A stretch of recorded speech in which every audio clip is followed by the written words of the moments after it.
यूं तो पुराने ज़माने में खुश खबर बोला जाता था, ताज़ा खबर ये भी बोला जाता था। लेकिन आज मैं कहूँगा OTT प्लेटफॉर्म पे ऐसी कोई बोलने की ज़रूरत नहीं है, क्योंकि एक पिक्चर आई है फैसल खान साहब की। उस पिक्चर का नाम है फैक्ट्री।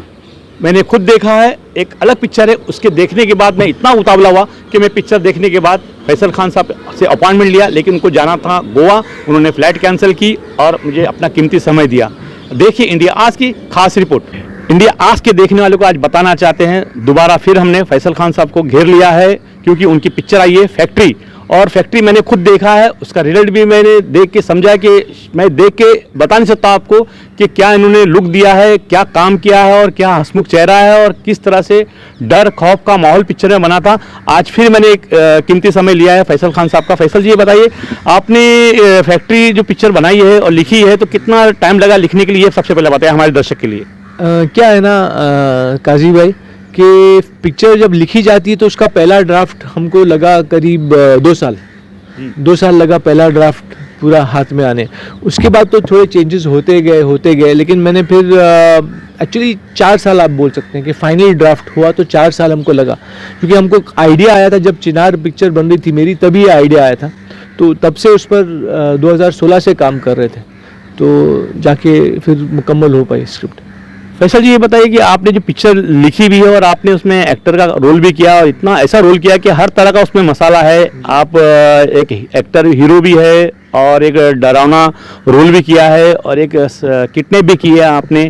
तो ये दिमाग में कैसा है और आपका जो लुक है पिक्चर में, ये मुस्कुराता हुआ, हंसता हुआ, और मराठी वर्ड आपने कैसा सोचा कि आपको मराठी में बोलना चाहिए? जी, एक्चुअली जो किरदार जो लिखा जा रहा था तो बहुत ही इंटरेस्टिंग था। हम लोग को ऐसा एक अनप्रिडिक्टेबल कैरेक्टर चाहिए था, जो कभी भी हंस देता है, कभी भी गाना गा देता है, कभी भी गुस्से में आ जाता है। मतलब ऑडियंस को भी समझ में नहीं आएगा कि इसका अगला रिएक्शन क्या होने वाला है ये किरदार का। तो इसकी ये इंटरेस्टिंग बात थी, और वो हम लोग ने ऐसे ही लिखने में भी वही रखा है, डायलॉग्स भी वैसे रखे हैं, बैकग्राउंड म्यूजिक वैसे ही दी गई है। मराठी का जहाँ जो कुछ वर्ड्स मराठी में भी यूज़ किए हैं थ्रू आउट द पिक्चर, और एक गाना है फ्राइडे हो ड्राइडे हो मला दारू पाइजे। तो जब ये गाना मैंने जब सोचा कि ये गाना मुझे पिक्चर में डालना है ये गाना, तो मैंने सोचा कि यार सडनली सिर्फ ये गाना towards the end of the film आता है, लास्ट सॉन्ग है फिल्म का। तो मैंने सोचा कि यार एकदम एंड में खाली मराठी डायलॉग बोलेगा तो मज़ा नहीं आएगा।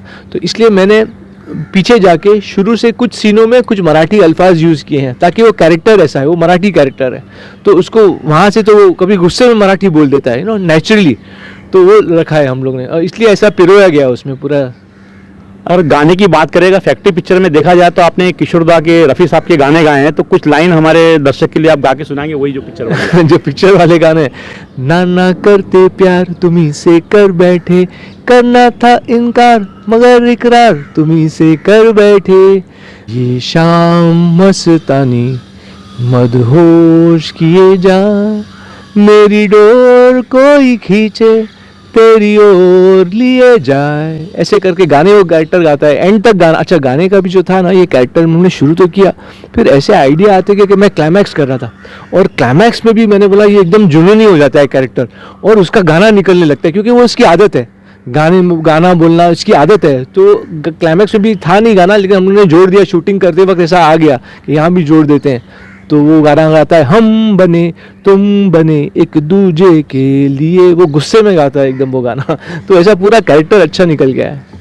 ये तो गाने की बात हुई। आपने कुछ मराठी डायलॉग मारे हैं और कुछ मराठी अल्फाज में लोगों को बताना चाहता हूँ, किस तरह से आप जुमले अल्फाज लिख लेते हैं, ये बताएंगे।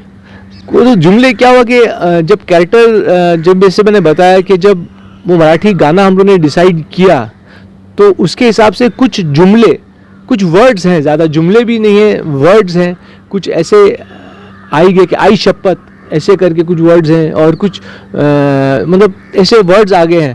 तो अपना कैरेक्टराइजेशन रखा है, और एकदम अनप्रिडिक्टेबल, एकदम यूनिक कैरेक्टर निकल गया है। फैसल भाई, हमारे देश विदेश में, यूके, फॉरेन में, पूरी दुनिया में हमारा चैनल लोग देखते हैं। मैं गुजारिश करूंगा कि कुछ ऐसा एक सीन है जो फैक्ट्री पिक्चर में आपने कर दिखाया, मुस्कुराते हुए कुछ डायलॉग मारा है, तो हमारे दर्शक के लिए आप वो करके दिखाएंगे प्लीज़। एक सीन करके दिखाऊं मैं।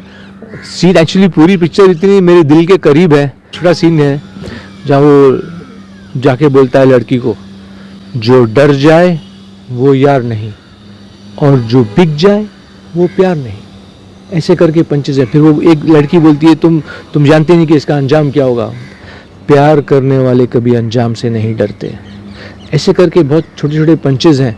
वो बोलता है, एक पॉइंट पे जाके बोलता है, अरे तुमने खाना नहीं शुरू किया, गरम गरम खाने का मज़ा ही कुछ और होता है, चलो हम दोनों साथ में मिलकर खाना खाते हैं। तो ऐसे मतलब डायलॉग, नॉर्मल भी डायलॉग्स हैं और बहुत पंचेज डायलॉग्स हैं जो आप पिक्चर देखेंगे तो जैसे फिट बैठता है एक एक डायलॉग।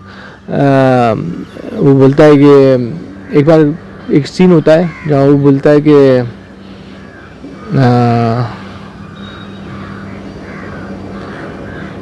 भरोसे वाला, बोलना तुमने यहाँ से भागकर अच्छा नहीं किया।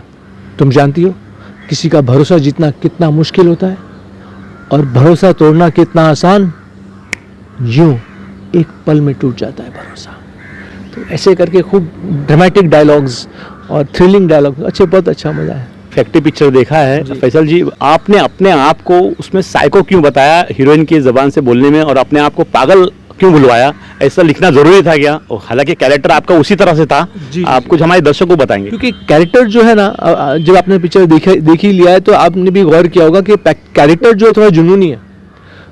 मतलब एक किसी चीज़, देखिए प्यार करना गलत नहीं होता, लेकिन एक हद प्यार कर जाना, प्यार में डूब कर, वो गलत होता है। तो ये कैरेक्टर ने वो हद पार कर दी थी। तो वो सब मतलब वो एक हद जब पार हो जाती है तो फिर आदमी नॉर्मल से थोड़ा पागल हो जाता है, थोड़ा साइको हो जाता है। तो वो हद ये कैरेक्टर ने पार कर दी थी, तो इसलिए वो सब डायलॉग्स भी आए और वैसे कैरेक्टर भी प्ले किया गया है। वैसे फैसल भाई, मैंने पिक्चर देखी है और आपको यकीन दिलाऊं, एक बार रात में देखा हूं और दूसरी बार पौनी पिक्चर सुबह देखा हूं, डबल से देखा हूं। उसमें एक सीन मुझे ऐसा लगा कि आप इतना प्यार करते हैं कि पूरे घर को फोटो से सजा दिया। हकीकत जिंदगी में भी आपने किसी से प्यार किया ऐसा? क्या है कि प्यार तो मैंने कॉलेज के ज़माने में किया था, तो मुझे आप मानेंगे नहीं, 7 लड़की अलग अलग टाइम पे 7 लड़कियों से प्यार हुआ था, सातों ने मुझे रिजेक्ट कर दिया। तो फिर मैं बोला यार शायद प्यार मेरे लिए लिखा नहीं है, शायद मेरे नसीब में प्यार ही नहीं है किसी का। मतलब जो रोमांस वाला प्यार होता है। तो खैर वैसे ज़िंदगी गुजरती गई, तो काफ़ी धोखे खा कर हम भी जमा हुए हैं। अच्छा फैसल भाई, मैं बोलूँगा फैक्ट्री पिक्चर में आप दिखाया गया कि आप किसी लड़के से हद से ज़्यादा एक हद प्यार करते थे, प्यार करने की चाहत दिखाने के लिए। उसमें आपकी शादी नहीं हुई है। हकीकत ज़िंदगी में आप शादी के बारे में आप अपनी राय रखते हैं? देखिए शादी तो एक अच्छी चीज़ होती है, किसी का एक साथ रहना, एक हम सफ़र का होना बहुत अच्छी बात होती है और शादी तो करना चाहिए। मैं शादी के इंस्टीट्यूशन के ख़िलाफ़ बिल्कुल नहीं हूँ। देखिए इंशाल्लाह शादी अच्छी चीज़ है, होना चाहिए, एक पार्टनर होना चाहिए और जो हस्बैंड वाइफ है उनको दोस्त की तरह मिलकर रहना चाहिए, अपने सुख दुख बांटना चाहिए, तो एक अच्छी चीज़ होती है। आपने शादी के बारे में कुछ सोचा आपके? मेरा एक गाना था पहली पिक्चर में, मधोश, बेपरवाह बहुत दिन घूमे ख़त्म करो आज़ादी। तो वो गाना मैंने अपनी आज़ादी अभी तक ख़त्म नहीं करना चाह रहा हूँ। तो देखिए इंशाल्लाह आगे क्या लिखा है ज़िंदगी में, कुछ पता नहीं, शायद आगे चलकर कोई एक ऐसा हमसफ़र मिल भी जाए, कुछ बोल नहीं सकते लाइफ में। Life itself is very unpredictable. आपकी फैक्ट्री की हीरोइन बड़ी अच्छा कैरेक्टर था उनका और अच्छा उन्होंने काम भी किया।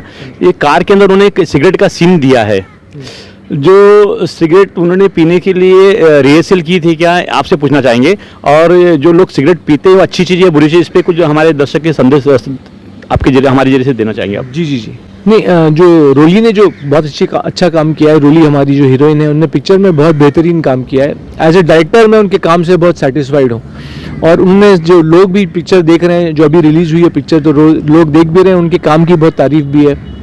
और मेरा क्या मानना था कि ये पिक्चर में 2 कैरेक्टर बहुत इंपॉर्टेंट है, एक लड़की एक लड़का। तो अगर एक भी कमज़ोर पड़ जाता है तो पिक्चर आपको होल्ड नहीं करेगी, बिकॉज इतना आपने भी देखा है, तो ऐसा इतना इंपॉर्टेंट कैरेक्टर्स हैं। तो लड़की ने भी बहुत अच्छा काम किया है, इसलिए पूरी पिक्चर लोगों को पसंद आ रही है। और सिगरेट स्मोकिंग का जहाँ तक सवाल है, तो उसको रिहर्सल तो नहीं दी गए थे, लेकिन उसने कर लिया, एज एन एक्टर उसने कर लिया। अब मेरा भी एक सीन था सिगरेट पीने का, जब मैं सिगरेट पी रहा हूँ, और मैंने तो बहुत बचपन में सिगरेट चुरा के पी थी मेरे अंकल लोग की जब मैं 7-8 बरस का था। तो अब जब मेरा सीन आया तो मैं भी सोच रहा था कि मैं खासूंगा, क्या करूँगा, लेकिन वो शॉर्ट हो गया। और वैसे मैं सिगरेट पीने के बिल्कुल ख़िलाफ़ हूँ। खाली काम के लिए अगर हमको करना पड़ता है तो मजबूरी होती है, कोई कैरेक्टर को दिखाना पड़ता है कि ऐसा है, शराब पीता है, सिगरेट पीता है, तो वो कैरेक्टर, और वैसे भी शराब तो हम लोग पीते नहीं सेट पे, हम लोग एप्पल जूस डालते हैं, तो एप्पल जूस पीते हैं। तो वो मैंने भी जो शराब का गाना किया उसमें खूब भर भर के फ्राइडे और ड्राइडे हो मारा दारू पाइजे, उसमें खूब एप्पल जूस पिया है मैंने। तो सिगरेट की रिहर्सल हुई नहीं। एक पिक्चर के अंदर एक बड़ा एक हॉट सीन था, पूरी पिक्चर में एकदम टाइट फ्रेम था और एकदम अच्छा शूट भी हुआ था, एक किसिंग सीन था उसमें जी। तो उसकी रिहर्सल हुई थी कि किस तरह से हुआ था, आप हिचके के करने के लिए या हीरोइन कुछ बिचकी, ऐसा कुछ था कि पहले से तय था कि एक सीन पिक्चर में ऐसा है कि हीरोइन ने पहले इनकार किया था? नहीं, जब हमने पिक्चर लिखी थी तब ये किसिंग सीन इसमें हमने रखा था, क्योंकि जो पिक्चर का एक मूड चल रहा था वो जब लिखते वक्त, एक्चुअली ओरिजिनल राइटर ने किसिंग सीन नहीं रखा था, लेकिन जब मैंने कई बार स्क्रिप्ट पढ़ी और जब मैं करेक्शंस कर रहा था तो मैंने ये बोला कि नहीं, ये किसिंग सीन एक डालना पड़ेगा, क्योंकि जिस हाल में लड़की ट्रैप्ड है, जिस जगह पर लड़की फंस गई है, तो उसका निकलने का क्या, कैसे वो इस सिचुएशन से निकले। तो मैंने सोचा कि ये लड़का जो इतना प्यार में पागल है इस लड़की के, अगर ये इसका एक किसिंग क्यों करती है, ताकि उसका एडवांटेज, लड़के को उल्लू बनाना, लड़के का भरोसा जीतने के लिए वो मजबूर हो जाती है कि अब क्या करूं मैं। तो वहाँ तक बात पहुँच जाती है कि अब मैं जीऊँ और यहाँ से निकलूँ कैसे, ये पागल से छूटूँ कैसे। तो वो जाके वो किस कर ली थी, वो था।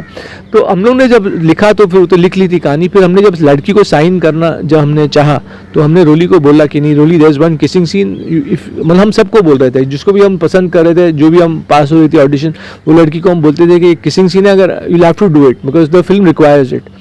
तो रिक्वायरमेंट थी, तो हम लोग ने जो आर्टिस्ट थी रोली, उसको पहले ही उससे उसकी परमिशन ली, उससे इजाज़त ली, उसको डिस्कस किया था कि ऐसा होगा, तो उसने भी बोला नहीं ठीक है, I don't mind doing it. तो since it's needed in the script, तो स्क्रिप्ट की ज़रूरत थी तो वो मान गई। और सीन भी हम लोग ने शूट किया, तो नहीं इसकी कोई रिहर्सल नहीं हुई थी, हम लोग ने ऐसे ही जाके शूट किया और सीन अच्छा आया है और रिक्वायर्ड है तो अच्छा भी लगता है। सीन में ऐसे लगता नहीं कि अरे ये क्या हो रहा है। जो रिक्वायरमेंट, अगर स्क्रीन प्ले के हिसाब से अगर आप चलें तो, या कुछ भी सीन हो, चाहे गुस्से का हो, चाहे वो किसिंग सीन हो, चाहे वो कोई भी सीन हो, अगर और गाने हो, चाहे वो एकदम सही टाइम पे आते हैं तो अच्छा लगता है फिल्म में। तो मैंने तो यही नज़रिए से शूट भी किया कि ये सही तरीके से बैठ रहा है और ये आना चाहिए फिल्म। सीन तो किसिंग सीन बहुत अच्छा हुआ, और लेकिन आपने भी बहुत अच्छे से अपनी एक्टिंग की किसिंग की। अब ये बताइए कि फैक्ट्री पिक्चर के अंदर आपको कौन सा सीन आपका पसंदीदा था, ये बताइए। फैक्ट्री मेरा पूरा कैरेक्टर, पूरी फिल्म मेरे बहुत करीब है, बहुत, मैं मतलब पूरे फिल्म, और मेरा पहला डायरेक्शन भी है, तो मतलब वो पूरी फिल्म, पूरा कैरेक्टर मैं उसके अंदर उतर गया और डूब गया। रोली और मैंने ये टेरिस पे यहाँ पूरा हम लोग ने खूब रिहर्सल्स भी की, वर्कशॉप्स की विद प्रॉपर्टीज़, तो बहुत फ़र्क पड़ा और पिक्चर ऊपर वाले का शुक्र है, अल्लाह का शुक्र है, अच्छी बन के आई। फैसल जी, जो अभी आपने फैक्ट्री पिक्चर शुरू की और अभी रिलीज भी हो गई प्लेटफॉर्म पे, OTT प्लेटफॉर्म पे भी आ गए, कितने साल का गैप था जो आप वापस लॉन्च हुए? देखिए, लास्ट पिक्चर जो मैंने शूट की थी वो चिनार थी, तो चिनार हम लोग ने 2014 में हमने उसको शुरू की थी और 2016 को वो रिलीज़ हुई। तो 2014 में मैंने फिर से एक कमबैक किया था, लेकिन वो पिक्चर क्या है कि ये मेरा असली कमबैक है, क्योंकि as a director, as an actor, as a singer, इसको मैं अपनी पूरी काबिलियत एज ए क्रिएटिव पर्सन में दिखा पाया ये पिक्चर में, तो मैं फैक्ट्री को ही अपना कमबैक मानूंगा। पूरी हिंदुस्तान में या विदेश में भी हमारा चैनल इंडिया देखते हैं, तो आप लोगों से किस तरह से अपील करेंगे अपनी फैक्ट्री के बारे में, और आप क्या सुझाव देंगे, और आप आने वाले वक्त में और क्या क्या करने वाले हैं हमारे देखने वाले को, वो बताएंगे आप? देखिए, हमारी फिल्म जो है वो एपिकॉन पे आ गई है, तो पूरी दुनिया में एपिकॉन है, iTunes है, वो भी पूरी दुनिया में है, तो वो जाके देख सकते हैं वहाँ। और दूसरी बात मैं ये कह रहा था, हाँ मैं ये बात कह रहा था काजी भाई कि आपके व्यूअर्स जाके देखें और मुझे उसका रिस्पांस दें, उसका रिएक्शन, पिक्चर का रिएक्शन मिलना मुझे बहुत ज़रूरी है, ताकि मुझे ये मालूम पड़ेगा कि पिक्चर सच में लोगों को पसंद आई, नहीं आई, अगर मैं अपने काम में और क्या सुधार ला सकता हूँ, तो वो सुझाव मुझे मिलेगा। मैं तो कहूँगा अपने व्यूअर्स को सलाम भाई कि इंडिया आज के माध्यम पर जाकर हमारा इंटरव्यू देखें और पिक्चर देखें, और आपको सवाल दें कि फैसल खान को वो क्या पूछना चाहते हैं, तो आपके ज़रिए मैं ऑडियंस से कनेक्ट करूंगा, व्यूअर्स से कनेक्ट करूंगा, और आप उनके सवाल मुझ तक लाइए, मैं आपको जवाब दूंगा और हम इंडिया आज के ज़रिए अपना और भी पैगाम फैलाएंगे, पिक्चर के बारे में बात करेंगे, अलग अलग इंडस्ट्री के, फिल्म इंडस्ट्री के बारे में बात करेंगे, तो आपके थ्रू वो काम होगा। तो all the best to India. ये फैसल खान साहब बहुत बड़े एक्टर हैं, बहुत बड़े इंसान भी है, और उन्होंने इतनी हमारे छोटे चैनल के लिए इतनी बड़ी बात कही। मैं चाहूँगा हमारे देखने वाले, हमारे चाहने वाले कुछ ना कुछ उनसे सवाल करें, ताकि मैं इनकी बात आऊँ तो आपका जवाब लेके आऊँ। मैं इंडियाज़ के लिए सलाम का जी।